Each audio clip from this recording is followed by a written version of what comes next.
A pattern I see constantly.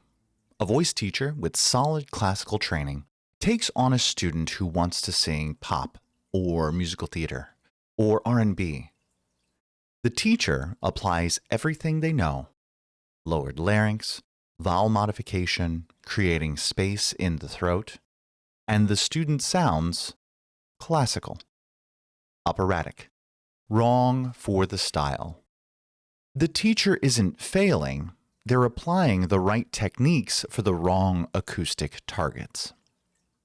Most voice teachers are classically trained. That's how university programs work. That's how certification programs work. Classical technique is the default, and classical technique involves specific formant strategies. The singer's formant for projection, F1 to FO tuning for sopranos, progressive vowel modification through the range. The problem is that these strategies actively work against a contemporary commercial sound. I'm Drew Williams Orozco, and this is the final episode in our 5-part formant series. In part 1, we covered the singer's formant for tenors, baritones, and basses. Part 2 explained F1 to FO tuning for sopranos. Part 3 explored the alto hybrid approach. Part 4 put it all together for teaching classical technique. Today, we're examining how do formants work differently in CCM.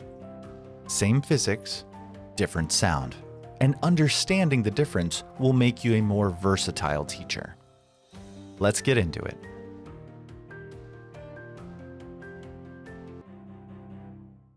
A fundamental difference between classical and CCM singing comes down to one thing: how much you manipulate formants. In classical singing, formant manipulation is essential. We spent 4 episodes on this. Low voices develop the singer's formant, that F3, F4 to F5 clustering around 3 kHz that cuts through orchestral texture. Sopranos track F1 to FO, progressively modifying vowels as pitch rises. These are deliberate acoustic strategies for unamplified projection. CCM flips this. In contemporary commercial music, the goal is to keep formants closer to speech values. Less manipulation, not more. Vowels stay recognizable higher into the range. The voice sounds more conversational, natural, speech-like, because that's the aesthetic. Why does this work? Microphones. Classical singers developed strategies to project over orchestras without microphones. CCM singers have microphones. They don't need acoustic tricks for projection. The PA system handles that. What they need is authenticity, intimacy, a voice that sounds like a person talking to you. This has direct teaching implications. If you're working with a CCM student and you're teaching classical vowel modification, opening the jaw progressively, modifying E towards A as they ascend, you're working against the style. That soprano who sounds too operatic on her pop audition, she's been taught to track F1 to FO. That's correct for classical, but it's probably wrong for pop. The CCM instruction is simpler. Speak on pitch. Keep the vowels where they are in speech. Let the microphone do the projecting. Now, this doesn't mean CCM singing has no formant considerations. It does. But the default is less manipulation, not more. Think of it as a spectrum. Classical sits at one end. Maximum formant manipulation for acoustic projection. CCM sits closer to the other end. Minimal manipulation, speak-like production. And your job as a teacher is to know where on that spectrum your student needs to be for their repertoire.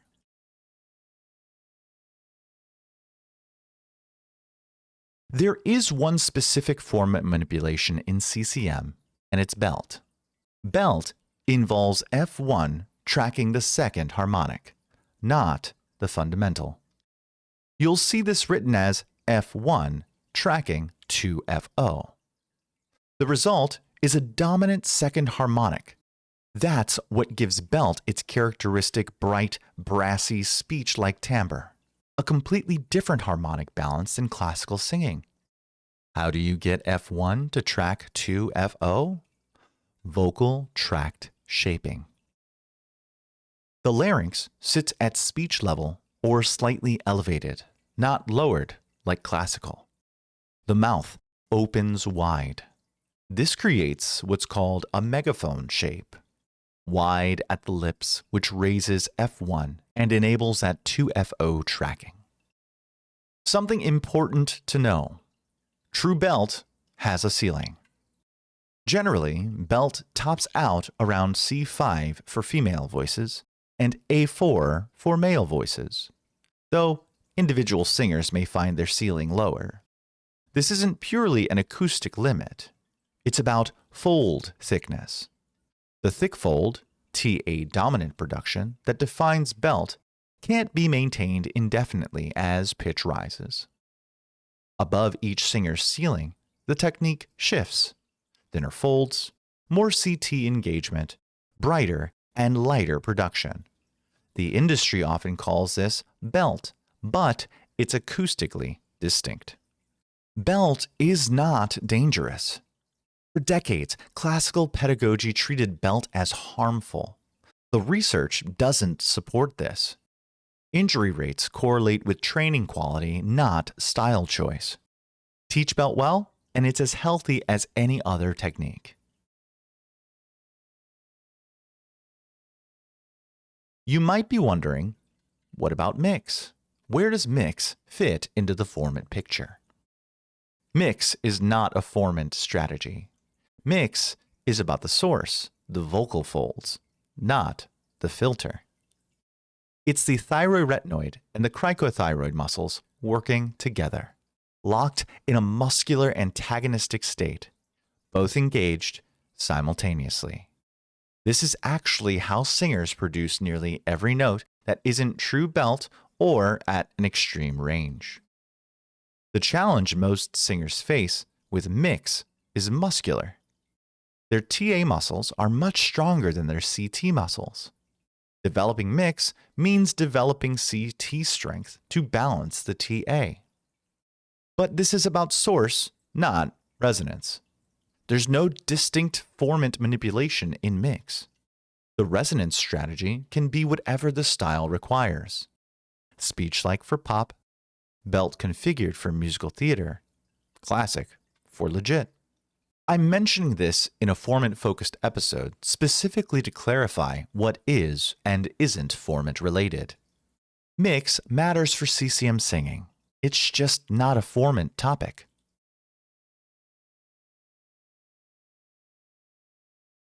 So if CCM uses less Formant manipulation and mix isn't a Formant strategy, how do CCM singers get brightness and cut? This is where ring and twang come in. There are two main ways to add brightness to the voice: ring and twang. They're different mechanisms, and which one you can use depends on laryngeal height. Ring, what we've been calling the singer's formant, uses the tongue root moving posteriorly to narrow the arabiglottic space. This intensifies frequencies in the 2.5 to 4 kHz range. It's how classical singers project. But here is the key. Ring only works when the larynx is in a low or neutral position. Try to create ring with a raised larynx, and it feels like choking. Twang is different. It involves narrowing the pharyngeal wall high in the vocal tract, not the arabiglottic space. This intensifies slightly higher frequencies, around 3 to 5 kHz, and twang requires an elevated larynx. When the larynx is low, the pharyngeal wall naturally widens, making twang impossible. This matters because larynx position determines which brightness tool you can use. It's not a stylistic choice, it's physics. When the larynx is elevated, belt, high range singing, use twang. When the larynx is neutral or low, lower range, some stylistic choices, use ring. Most CCM singers need both, depending on what they're singing in that moment. A well-rounded singer moves between them as the music requires. Imagery that helps find twang. Bratty kid, witch voice, nay, nay, nay. These all naturally engage with pharyngeal narrowing that creates twang. The value of twang in CCM is projection efficiency without pushing. It adds carrying power without requiring more breath pressure. For singers who tend to strain for volume, developing twang is often transformative. If you want the full treatment of ring versus twang, we covered it in depth back in Season 1, Episode 4.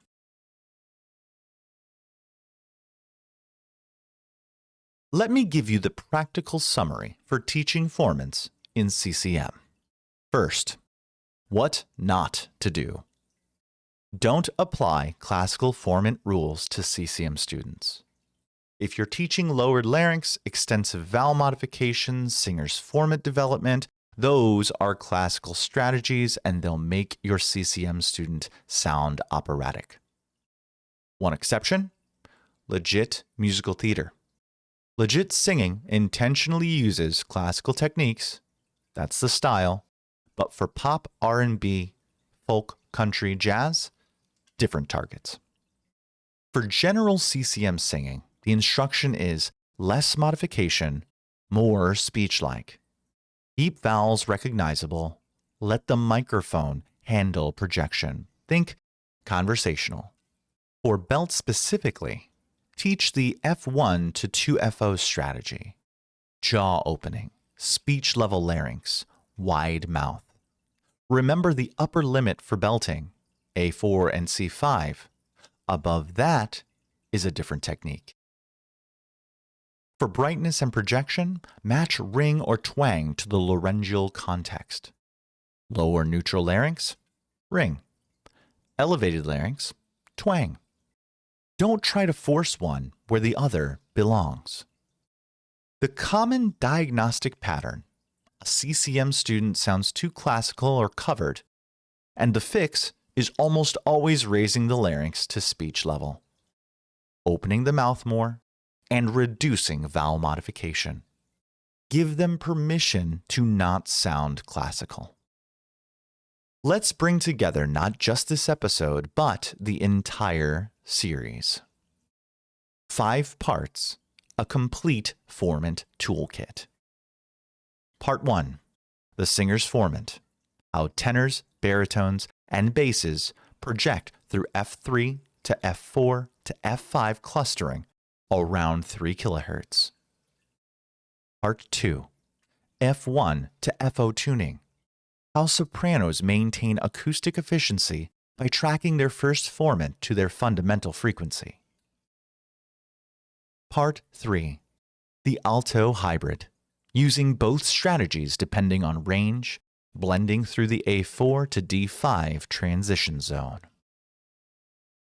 Part 4, teaching classical technique, practical pedagogy for developing these formant strategies. Part 5, teaching CCM, where less formant manipulation is the goal, except for belts specific F1 to 2FO tuning. Here's the big picture. Formants are universal physics. Every human voice has them. Every sung note involves formant harmonic relationships. That's not style specific. That's acoustics. What is style specific is the target. Classical singing aims for singer's formant projection and F1 to FO tuning. The goal is acoustic power without amplification. CCM singing aims for speech-like production with minimal modification. The goal is authenticity, with amplification handling projection. Belt adds one specific manipulation. F1 tracking to FO for that bright, brassy sound. Ring and twang add brightness depending on laryngeal context. Neither classical nor CCM is correct. They're different goals for different artistic purposes. Understanding this makes you more flexible as a teacher. You're not locked into one approach for all students. You can diagnose what's happening acoustically and adjust based on what each student needs for their repertoire. A student preparing for an opera audition needs F1 to FO tuning and progressive vowel modification. The same student preparing for a pop recording session needs speech-like production and minimal modification. Same instrument, different acoustic strategies. And now, you have the framework to teach both. I want to leave you with this. Understanding the science doesn't constrain artistry. It liberates it. When you know why the classical techniques don't work for CCM, you can choose the right tool for the job. When you understand why belt has a ceiling, you can help students navigate high notes without strain. When you can hear the difference between ring and twang, you know which one to develop based on what the music requires. The formant isn't the enemy of expression. It's the mechanism through which expression becomes sound. Thank you for joining me through this 5-part series. Whether you're a voice teacher, a singer teaching yourself, or just someone curious about how voices work, I hope you're walking away with practical tools you can use immediately. As always, keep singing smart.